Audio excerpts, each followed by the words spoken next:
So whenever you're interacting with money or looking at money, you would say, am I looking at it with love or am I looking at it from fear?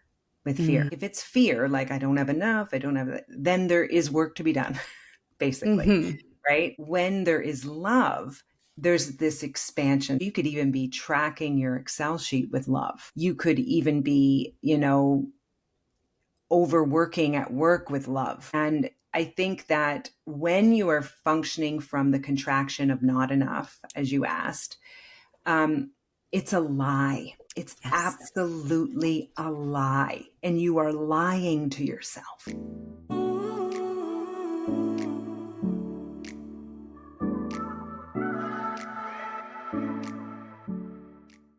Welcome back to another episode of the Live Free Lifestyle podcast. I am your host, Leah Brathwaite, and I am so excited to introduce you to today's guest. She is a best-selling author, an inspirational speaker, a financial therapist, and money coach who helps people to rewire their emotional and financial stories to experience peace, confidence, and joy with money. Brenda St. Welcome to the show.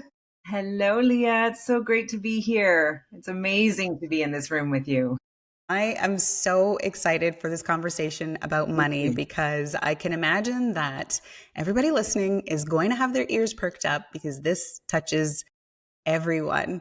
So before we dive into all of the goods on the money stuff, I would love to hear your answer to the question that I ask everybody who joins me on this show. What does it mean to you to live free? Well, of course, because money is my magic, I have to put that in the mix. But truly, it's being able to have all the choices to be authentic in what you're doing in your life and living with authentic choices.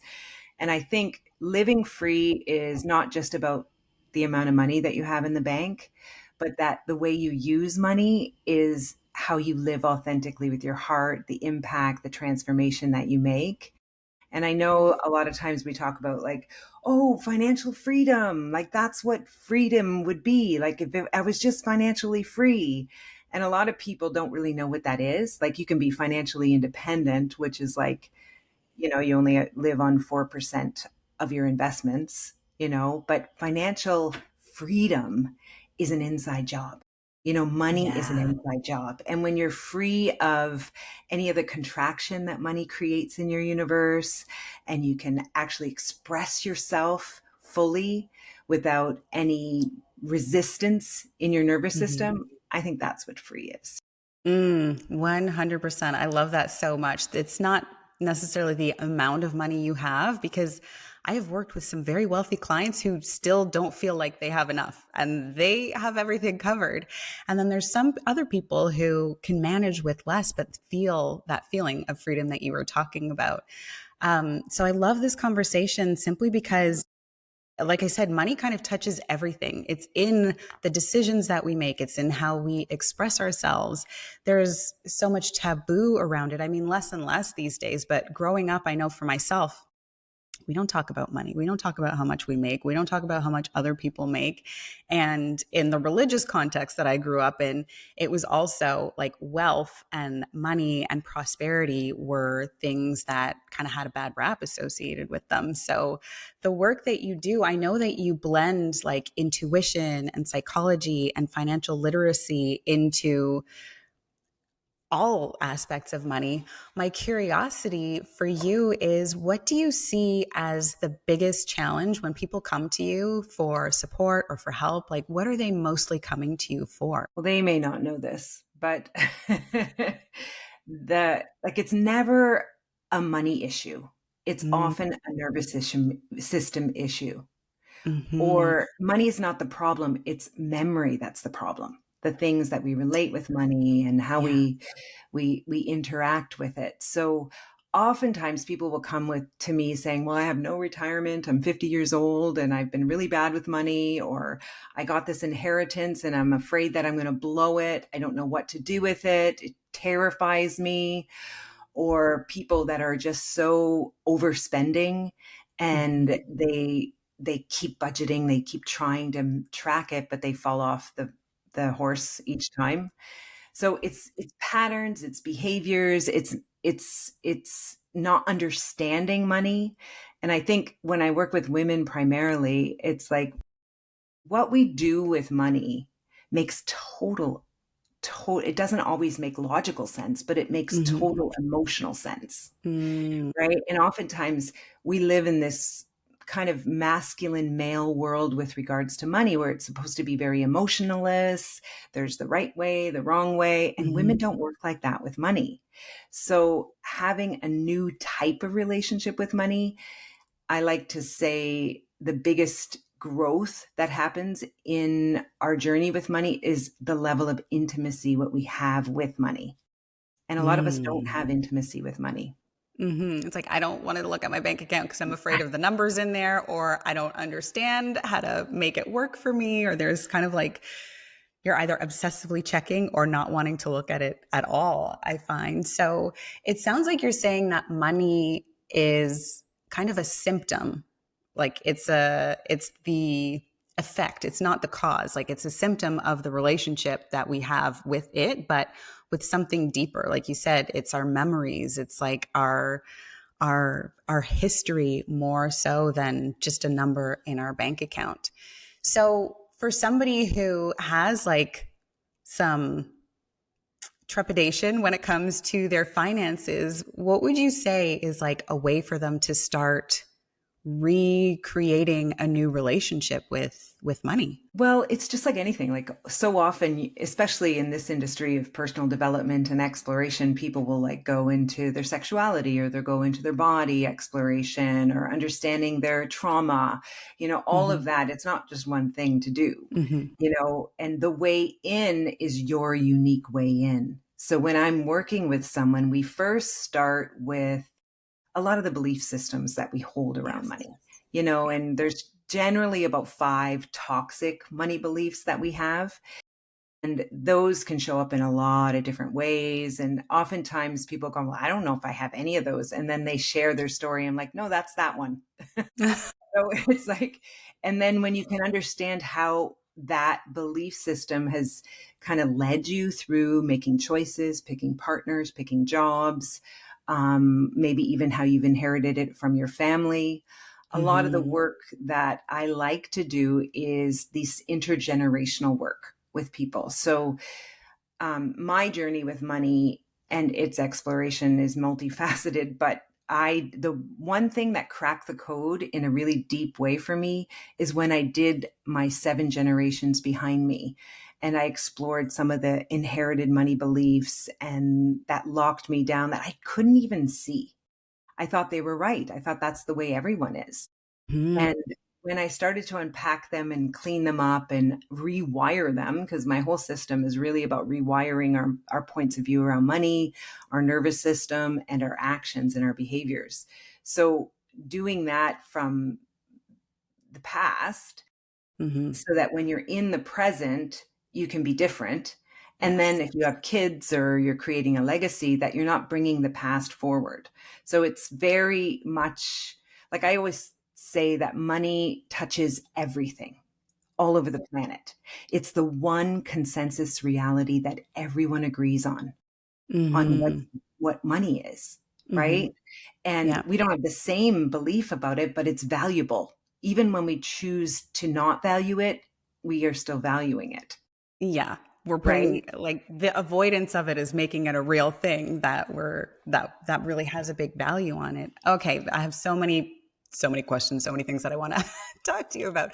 But first, okay, before we dive into your story, because it is multifaceted and just the little bit that I know, I'm like, okay, there is a lot of gold in this. I would just love it if you could share maybe some of those 5 toxic beliefs that we have, because I do the same thing in my work. Like, unless we understand what is in our operating system, like what is the mechanism of our subconscious and our beliefs, there's no way for us to change anything going forward because it's just running the show behind the scenes. So, can you break down those 5 toxic money beliefs? Absolutely. And also for the listeners listening to it, write them down and then write your own beliefs that you have about it and Mm, then measure it hmm. against because sometimes it's hard to see And it's really good to have a mirror of someone Yeah. actually reflecting what that belief is doing and what's motivating it. Because it's often when you're living in that belief, you're getting something from it. Hmm. Okay. You're always getting something from it. It's never We're not always trying bad. to hurt our own feelings, right? Like we No. don't try to sabotage ourselves truly. We're like, we think it's a coping mechanism. We think that Yeah, there's some exactly. benefit And to it's it for sure. worked. It sometimes Yeah, works. exactly. Yeah, Yeah. it's gotten you to this point. Okay, amazing. I'd love to hear them. So the first one is money is bad. Mm, Like, it's evil. Like you were saying about the religious connotation is that, the root of all evil is yeah, money. yeah. And we can choose money is bad in lots of ways, and it can show up in a lot of ways. And it's pretty transparent there. But sometimes money is bad can show up in a way that you only like people that don't have money, or people are not going to like you if you have money because you're Hmm. bad. And it doesn't match the identity of who you are. Right. So we Hmm. make these choices that don't match I'm not bad, so I won't do that. Right. Yeah, exactly. I'll just stay poor. I'll Yes, just, exactly.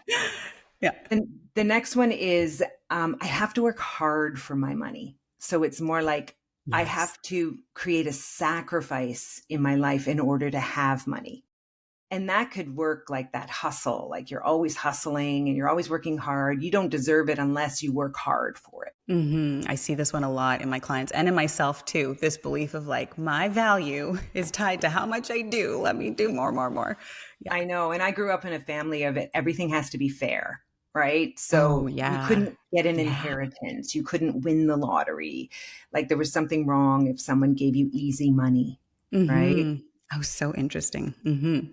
And then the third one is money makes me look good. And money can make See you this look one good in too. lots of ways. And it can happen in what you dress, what you buy, keeping up with the Joneses, looking wealthy Mm-hmm. because you look good, that kind of Mm-hmm. thing. It also can show up, and I've seen this with people in my family that end up showing up all dressed up and good, that they actually get charged more in places, Interesting. right? Or that when you look good, you are given more respect. If you're like Mm-hmm.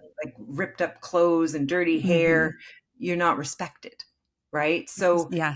it gives you a sense of value in the world when you look Mm-hmm. good. So you want to Yeah. look good with money. Yeah. That's so interesting. Something, just a quick note on that. There's like such a dichotomy. I live in Malibu. There's a lot of celebrities wandering around, and some of them you do see, and they are dressed to the nines. And others, you're like, is that a homeless person? Or like they don't value the appearance of it at all. So I'm wondering if that's because they're just beyond that, or if it's like trying to reject that idea of like, I have to look a certain way to be perceived as rich or as wealthy or whatever that is. It's so Well, interesting. we often don't give people respect when they look bad too. Like, it may be them showing up that way, but in truth, just think of our bias when we look at people that look all put together, Yeah. Yeah. so it's So true. interesting. Yeah, it can go Mhm. on both sides. Mhm. Um, the other one is money will solve all my problems. Yeah. Yeah. And If I so could what just make enough, if I could just get that yes. promotion, if I can just have this much in my bank account, then I'll be good. Everything's okay. And that's Mm. like the lifestyle creep. Like, the more money you make, the Yeah. more money you spend and you have the same problem. So it never really solves your problems. And oftentimes the more money you have, the more of your problems get bigger, right? It's an So amplifier. Yeah. yeah. So, but Yeah. we think about what money will solve all my problems can show up in a lot of ways where I cannot stand up for the true, authentic, real me until I have money, Mm. right? Mhm. Like I cannot be the grand, huge, amazing human I am until I've made it or I've been Yeah. successful or I've Mhm. met this milestone. Mhm. Yeah, Yeah. that's so powerful. And something too that's interesting is like you said, it touches everything, but we imagine that it's going to fix everything. But money solves money problems. It doesn't solve like your relationship problems. It doesn't solve your like your relationship with yourself or your self-worth, it actually will amplify those insecurities, or it'll make you feel even more of the thing that you're trying to avoid. If I have to work hard for money, then I have to work harder for more money. Or if I think that money is bad and I have more of it, then it just amplifies those beliefs. So that's a really big one. Yeah, it's huge. And it can show up and sneak in sometimes, and sometimes it can be layered Yeah. with other money beliefs. But the last Hmm. one is there's never enough. You Mm. know, there's never enough. Yeah. And this can happen, and it shows up for a lot of people. There's never enough time. There's never enough love. There's never enough money. There's never enough attention. There's never enough men in the world or women in the world. There's never like it, this never enough is fed through all of the marketing that we have, that Hmm. we are never enough.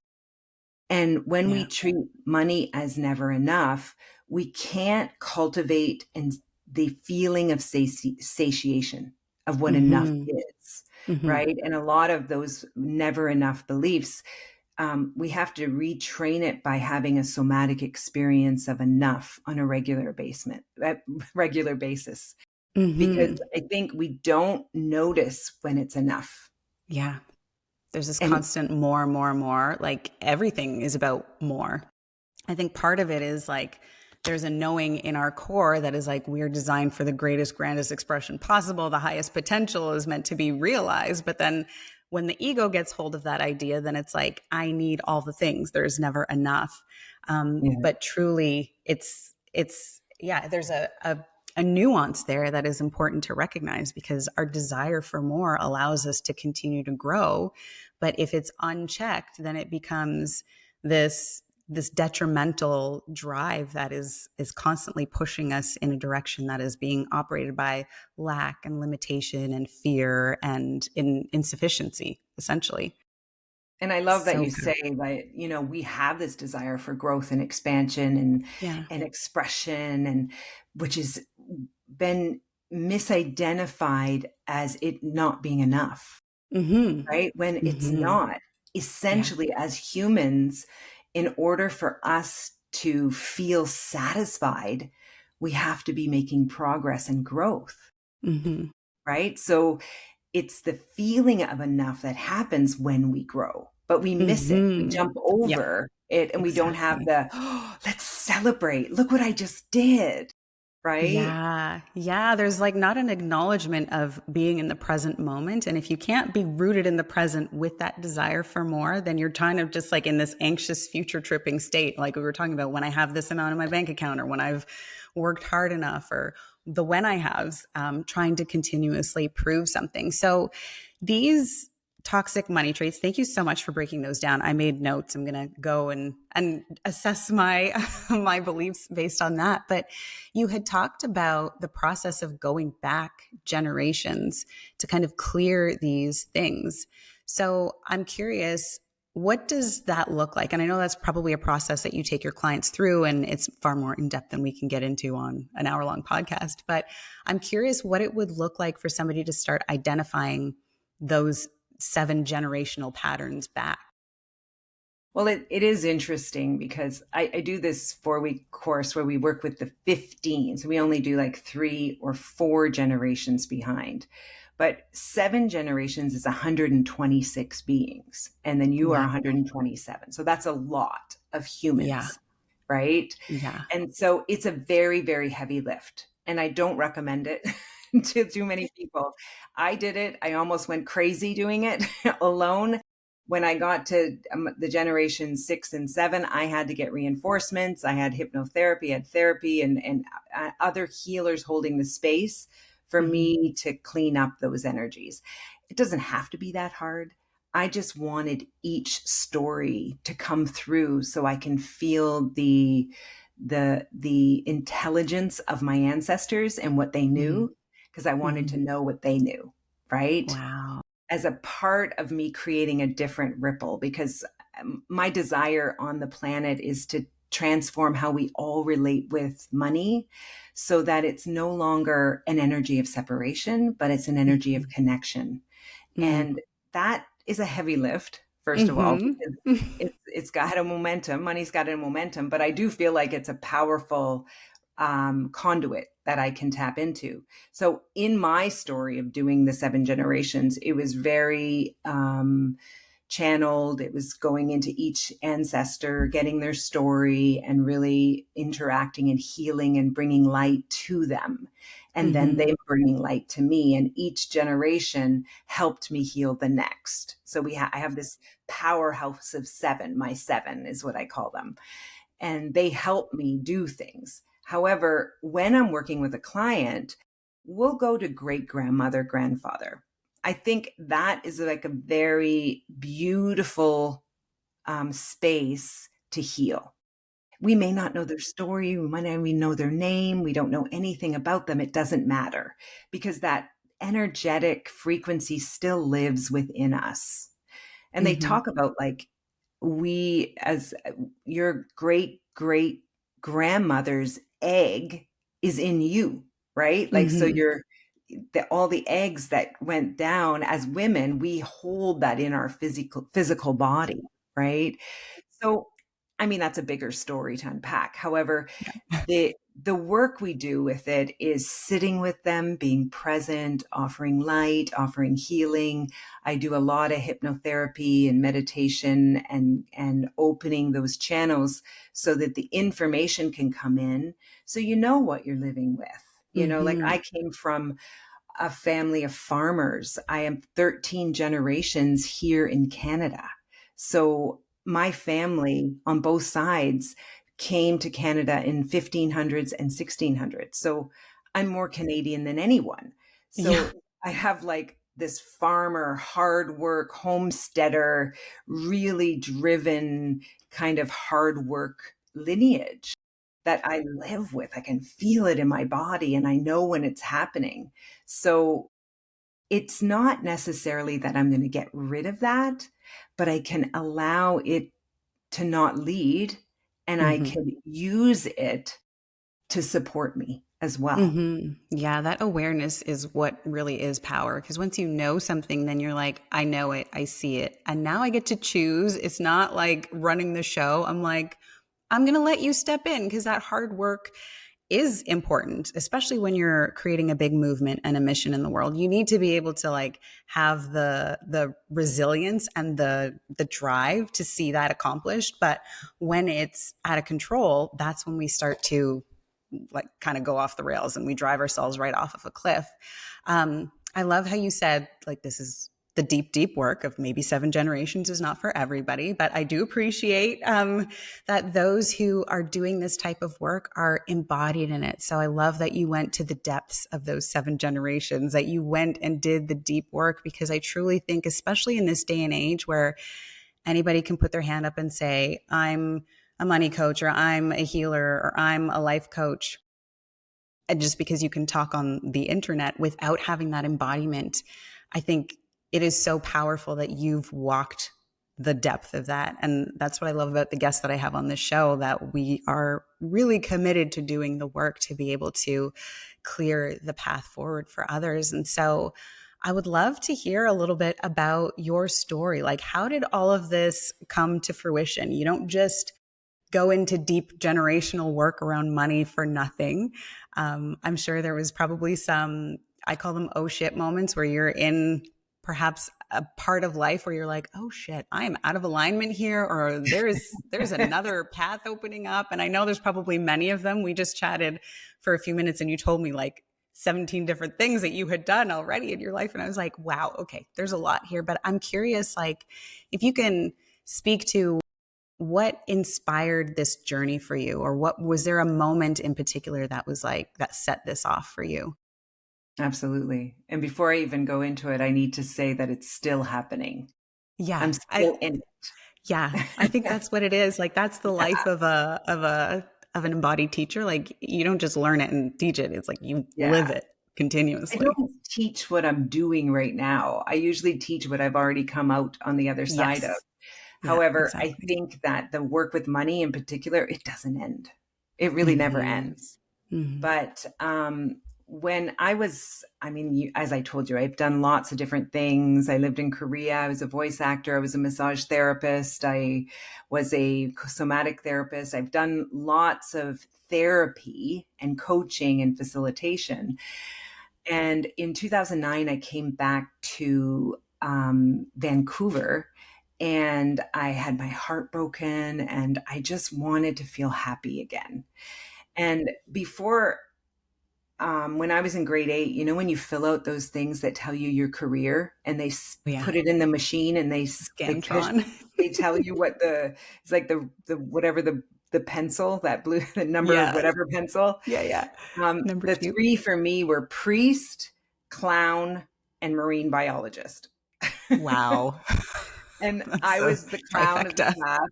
I was dyslexic. I was a ADHDer now that I know that.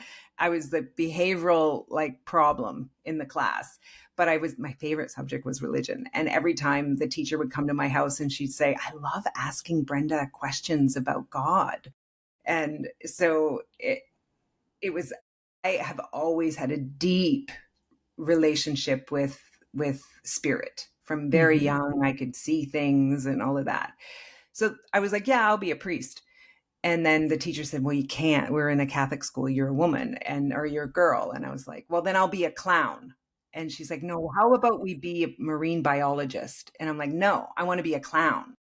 And so she was like, okay, I'll bite. So in grade 8, she searched all over, and there were two clown schools. And I lived in Windsor, Ontario at the time. One was in Vancouver, Canada, and the other one was in Russia. And I always knew that. My whole life, I always knew that.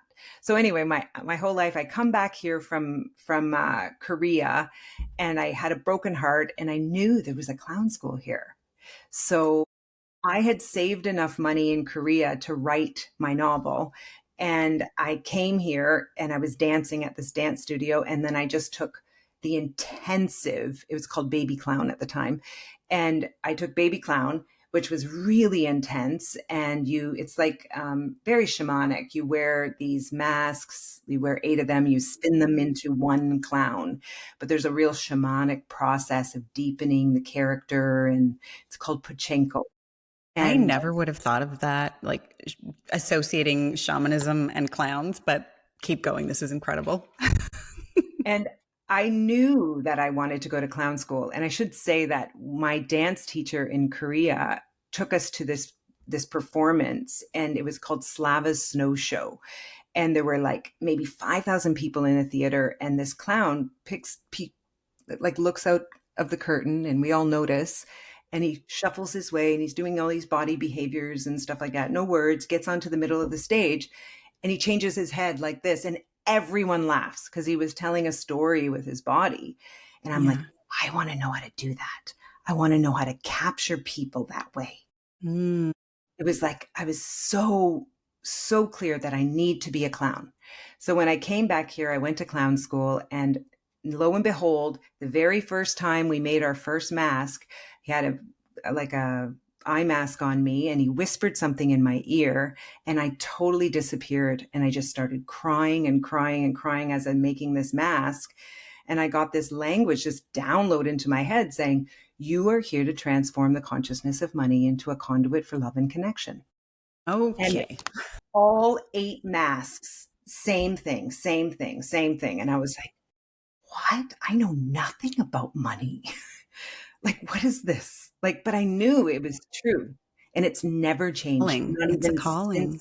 not a moment has it ever changed. Wow. However, I started out like I was the wealthy clown, which didn't create a lot of credibility, but I had great photos. And then it evolved and evolved into what it is now. So it's been about since 2010, I think I started this work with money, learning about how we interact with money energetically, emotionally, physiologically. And then I started studying financial literacy. I did my certified financial planner. I feel like I needed to know all the stuff in Hmm. finance, but Hmm. I really just focused on the emotional stuff for the first a fair bit of the years. And Hmm. then over the years, I needed to merge the right and the left brain because I was realizing all these people love therapy. They love doing all this stuff, but they hate looking at their money.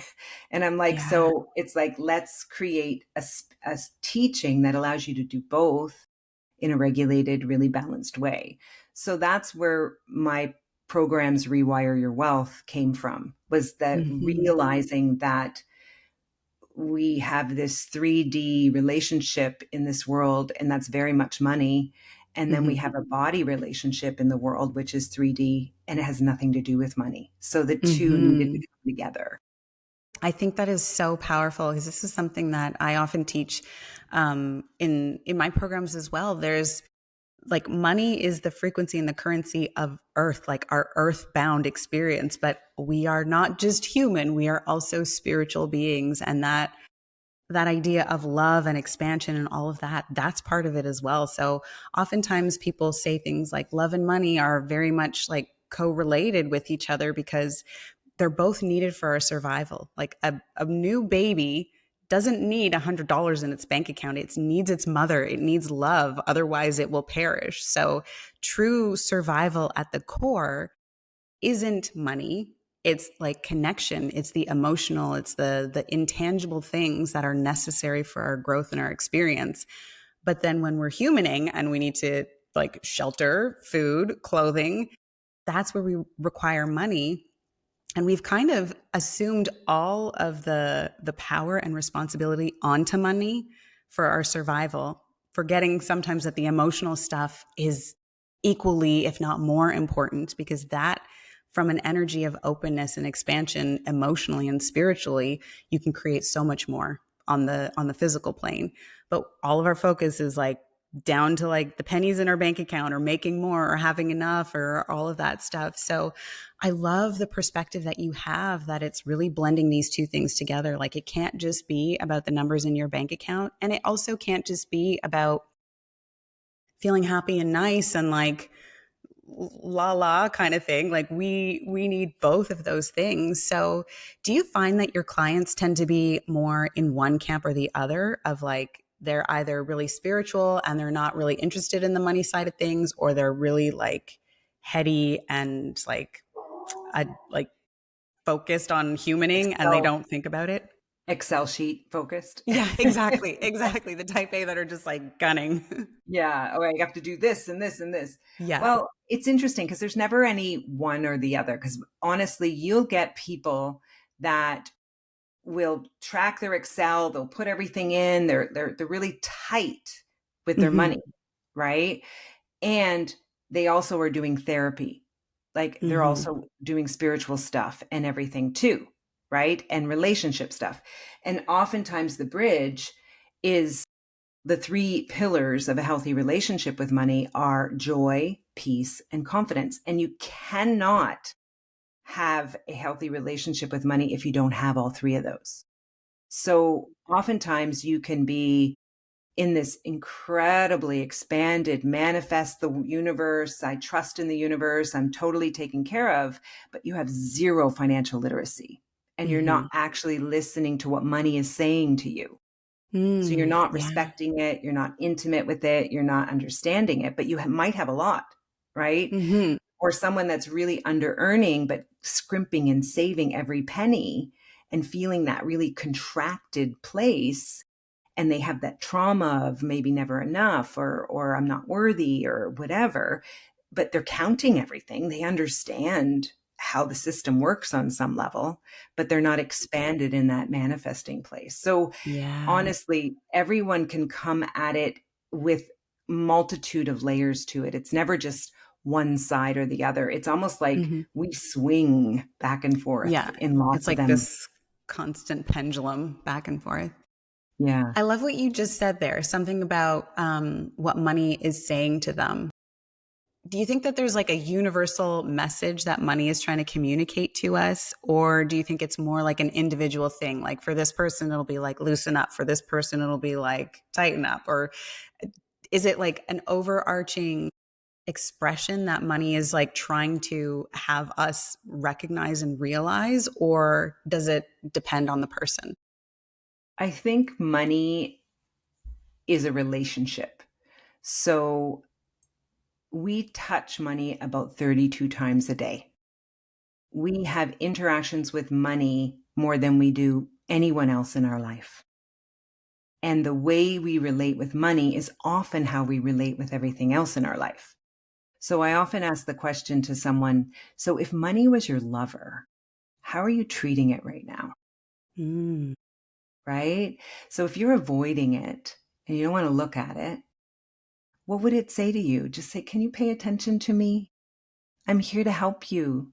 Why are you avoiding me? Now, if you were money comes in and you just spend it right away and consume it and you don't hold any and you never have it, you just want to get rid of it really, really fast because it might not come around again, then it's like a one night stand, right? Like you're Yeah. really not honoring it. You're not treating it with regard. You're not listening to the brilliance that money can give you if you put it in the right place so it can nurture you. And I truly believe money energetically just wants to nurture. Hmm. However, we can apply it to, okay, I can manipulate, I can control, I can ignore, I can disrespect, I can use it for power. You can do all kinds of things, but if you really Hmm. get to the sense of money, and I often tell this story that we often think money was originated from the bartering system. Like Hmm. that's the story that Aristotle told. And because he was a smart guy, everyone thinks that's the origin of money, but it's not. Interesting. Say more. But money actually came from debt. So when we lived in smaller communities and you maybe had 3 kids, your husband died, and your kids weren't eating because you were taking care of the babies, other people in the community would come and they'd bring you food or they'd help you along, right? And there would be a level of gratitude that you would have. And you knew in a sense, as humanity knows, reciprocity happens. So you'll look for when other people in the community need help. So it might take a month, it might take 2 months, and your neighbor all of a sudden the roof collapses and they need to stay at your house. So you have them come at your house while their house is repaired. And then that's you just have each other's back, right? Hmm. And that's reciprocity, right? And I think humanity and as a whole, we do have it built in. Sometimes it's ripped out of us, but it is naturally, kids will have it too, right? And when the communities got bigger and civilizations got bigger, you wouldn't know and be able to track another person's needs, right? So when they did something for you, you gave them something that they could use later. And that's how Interesting. money, it's debt, I it's have never heard reciprocity. this origin story before, but this is so fascinating to me. Like it's making me think like I mean everything in the universe, everything in nature has an aspect of balance, of duality, of polarity, and it feels like money is that. It's like the balancing mechanism of humanity to be able to like stay in that receivership and givership. I don't think givership is a word, but you know what I mean. No, totally. And get in the reciprocity or connection. It's Yeah. really based in Wow. connection, but somehow it's become disconnection.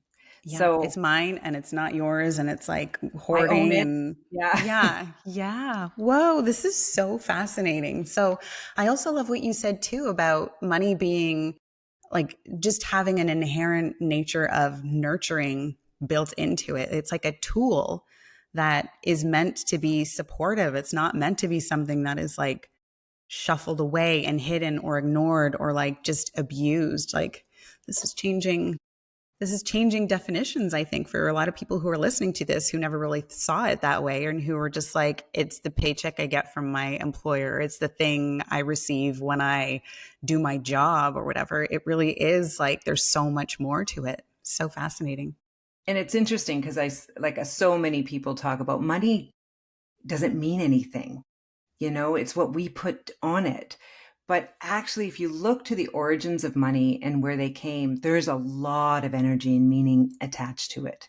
and Mm-hmm. in it that we don't know. And it's Yeah. changed to that. Oh, it's just my paycheck. Oh, it's just, Mm-hmm. my it creates my worth. Like all those things are what has been created. And that is actually the energy in it too. Right. Mm-hmm. But Mm-hmm. what wolf do you want to feed? Like what energy do you want to feed? Exactly. Yeah, I really can't get that out of my head because it just, that origin story that you shared, it just feels like such a beautiful provision to be like, it's gratitude, it's appreciation, it's generosity, it is connection, it's like loving, it's supportive. And these are not things that we typically associate with money, but it's like it got lost in translation and ended up being something else, Hmm. like a When you were transactional experience. when you were initially asking the question about what does free a life What does it mean free to live free? what does it mean to live free, it Yeah. had that there was one other aspect to it that resonates with this, was that in order to live free I have to feel connected to others, Mm. right? Mm. And I think sometimes we feel like we are obliged to others, whether it's your boss or your job or your kids or your parents, but Yeah. the level of connection where you can't help but give because you're just Yeah. overflowing with so much gratitude and gratefulness that you spill over with giving. And I think that Hmm. is what freedom is. I love that so much. It's not like the indebtedness that I guess you could also take from that story. Like, I'm in debt to my boss, so I have to show up to this thing. It's Yeah. like ingratiated almost. Like, I'm in this connection that is like feeding both of us. But I think there's just so much abuse of power simply because money has been distorted, that it's like the people who have a lot of it are disseminating maybe not the most like nurturing ways, or they're like trying to get something from it, which is unfortunate to say the least. But um, I love that so much. There's something, as you were saying that, there's something that kept popping into my head when you were first talking about it and now saying it again. I think it's Think and Grow Rich, that Napoleon Hill book.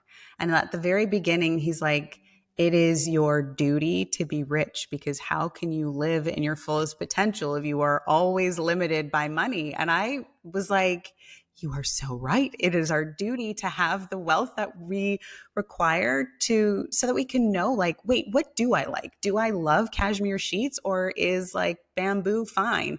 I wouldn't know because I never had the chance to afford the cashmere sheets. Or do I actually like caviar, or do I just want like a cheeseburger from down the street? I don't know because I can't afford caviar. So to be able to feel our fullest expression, we have to have choice. And I think that's something that you said at the outset too. Like, we have to be able to explore these things and have choice and not be limited by them. But so many people feel so limited by the amount of money they have in their bank account, or the amount of the earning ceiling that they see for themselves, or the potential for increasing their income feels really capped.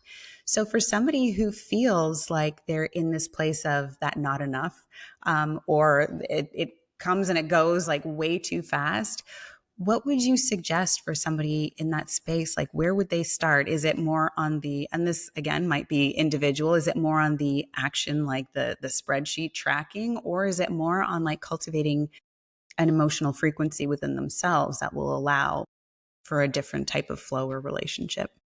I love that question. It's so good.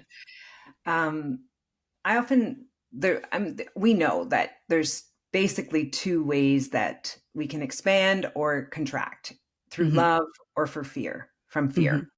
So whenever you're interacting with money or looking at money, you would say, am I looking at it with love, or am I looking at it from fear, with fear? And Mm-hmm. you'll know, like if it's fear, like I don't have enough, I don't have, then there is work to be done, basically. Mm-hmm. Right? So when there is love, there's this expansion. So you could even be tracking your Excel sheet with love. You could even be, overworking at work with love. Mm-hmm. So what is the motivation behind what your behavior Mm-hmm. is? So Yeah. that was the basic way of approaching any interaction you have with money, regardless of what belief you're functioning from. And I think that when you are functioning from the contraction of not enough, as you asked, um, it's a lie. It's absolutely a lie. And you are lying to yourself. Yes. And you want to ask, how is this lie serving me? Mm-hmm. Why am I lying to myself? What do I not want to feel?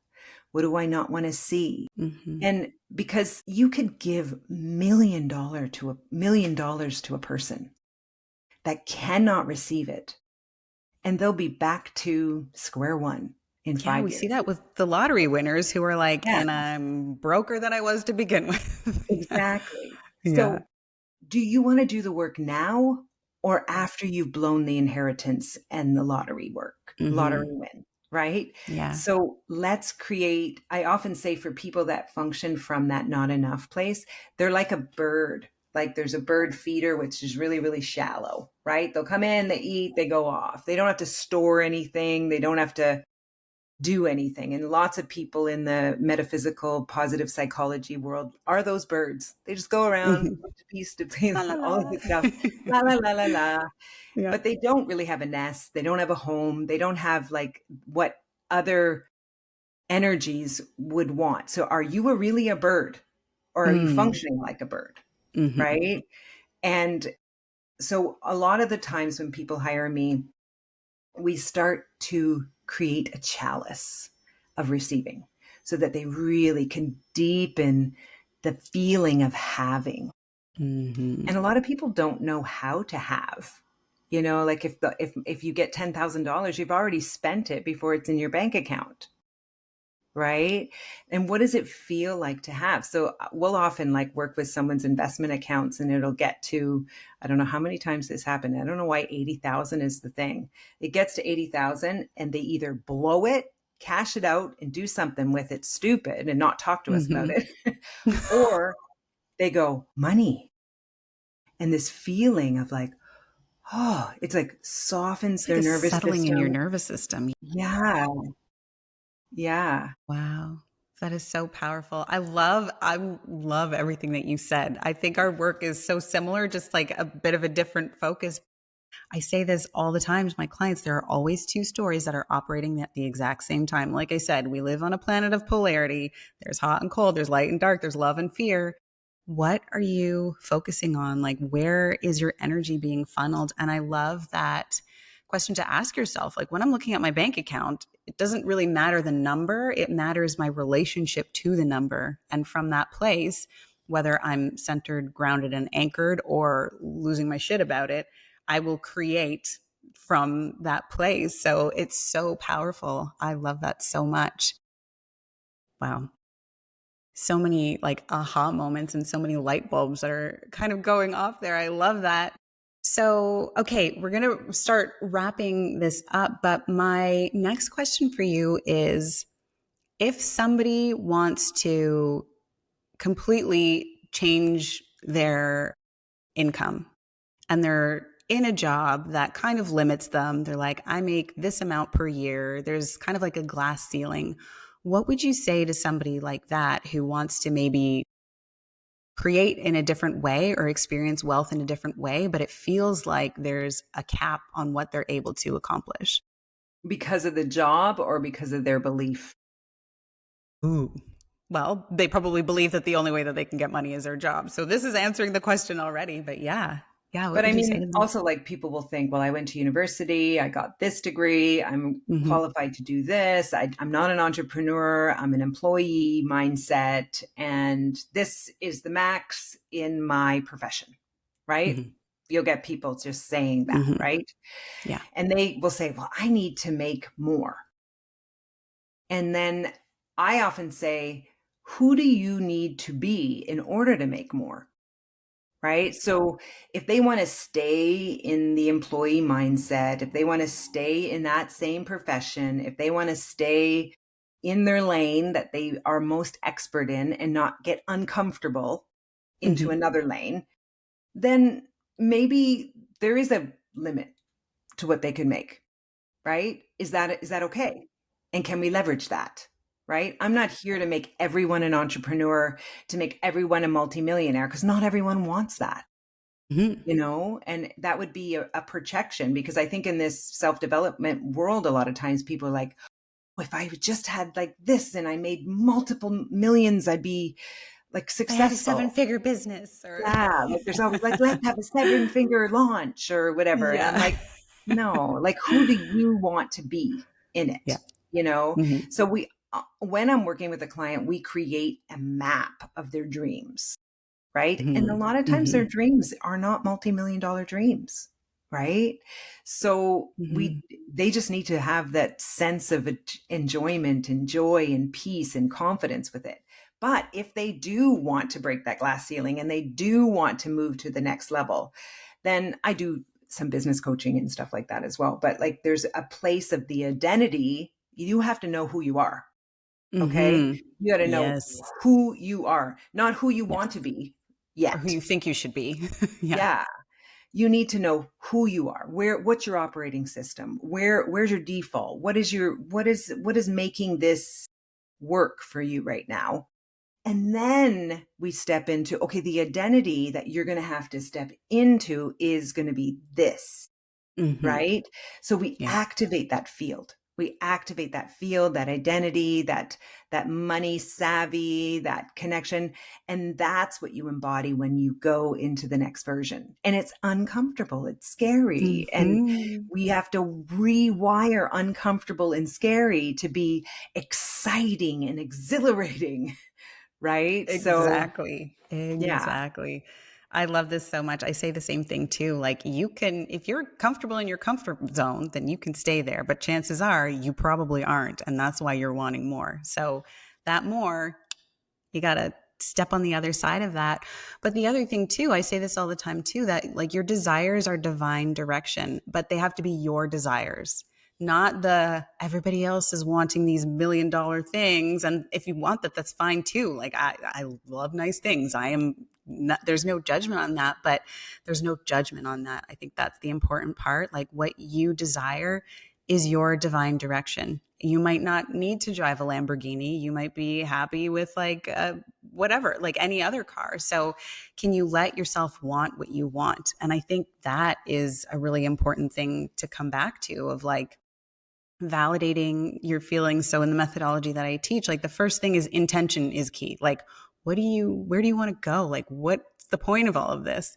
And then validating how you feel in your current situation, but how you feel in relation to what it is that you say that you want. Because sometimes we'll just adopt somebody else's Instagram feed and say, yeah, I want that. But it's because they look happy or it's because they look fulfilled. Yeah. And really it's the feeling that you're after. It's not the number and it's not the thing, but it's the feeling underneath that. And then who am I that Mhm. wants that, and then creating from that place. It's so powerful. I love this so much. We could talk for hours and we are wrapping up on an hour around here. So we're going to start winding it down. But I would love to know, I know you have some exciting things coming up and some just incredible work that you're doing in the world. So I would love to hear, what are you on a personal and a professional level? On a personal level, what are you excited about in your money journey? And on the professional side of things, what are you excited about in the mission that you are bringing to the world? Well, they're both the same. I So was going to say, I'm like, as I said that, I'm like, they're yeah. probably the same. Yeah. Well, I just published a novel, which is a young adult fiction fantasy all about AI, mycelium network, Yes. blockchain, money, empathy, compassion. Like there's a lot of elements in it, which is Lost kind of like, synapse, right? yeah, that's right. Good memory. Okay. That's Yeah. And it. that is like kind of my baby that has I love actually it. kind of been like a twinkle in my eye for 18 years, and it's now published, right? So, and it's Congrats. being pitched to be a movie. So I'm really excited about it. Congrats. Amazing. And it seems like that's a personal goal in a way, but it's Mm-hmm. not, because it feels like it also perpetuates and progresses my mission is to Mm-hmm.